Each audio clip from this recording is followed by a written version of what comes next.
សេចក្តីជូនដំណឹងស្តីពីការស្នើសុំបានការងារនិងសៀវភៅការងារជនបរទេសសម្រាប់ឆ្នាំ2026ក្រសួងការងារនិងបណ្ដុះបណ្ដាលវិជ្ជាជីវៈសូមជម្រាបជូនដល់ម្ចាស់ឬនាយកសហគ្រាសក្រុមហ៊ុនរោងចក្រនិងជនបរទេសប្រកបមុខរបរណាមួយក្នុងព្រះរាជាណាចក្រកម្ពុជាជ្រាបថា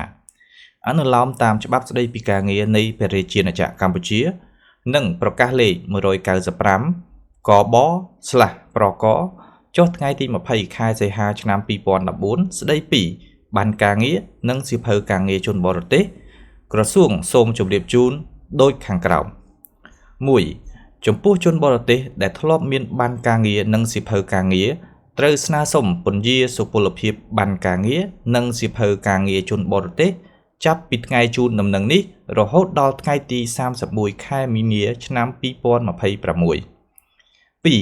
ចំពោះជនបរទេសដែលទើបចូលមកធ្វើការឬប្រកបមុខរបរណាមួយនៅប្រទេសជាណាចក្រកម្ពុជាត្រូវធ្វើឲ្យបានមុនរយៈពេល90ថ្ងៃបន្ទាប់ពីចូលមកដល់ប្រទេសជាណាចក្រកម្ពុជាការស្នើសុំបានការងារនិងសៀវភៅការងារជនបរទេសត្រូវធ្វើឲ្យបានមុនការបរិច្ឆេទខាងលើជាកំហិតតាមរយៈគេហទំព័រ www.fwcms.mlbt.gov.kh ចំពោះការខកខានមិនបានអនុវត្តតាមការកំណត់ខាងលើក្រសួងនឹងចាត់វិធានការផាកពិន័យស្របតាមជំពូកទី16នៃច្បាប់ស្តីពីការងារនិងប្រកាសអន្តរក្រសួងលេខ498 សហវប្រកអ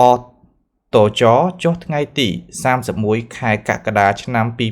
2023ស្តីពីការផាកពិន័យចំពោះបុគ្គលប្រព្រឹត្តល្មើសនឹងបទបញ្ញត្តិនៃច្បាប់ស្តីពីការងារនិងបទបញ្ញត្តិជាធរមានក្រសួងការងារនិងបណ្ដុះបណ្ដាលវិជ្ជាជីវៈសង្ឃឹមយ៉ាងមុតមាំថាម្ចាស់ឬនាយកសហគ្រាសក្រុមហ៊ុនរោងចក្រនិងជនបរទេសទាំងអស់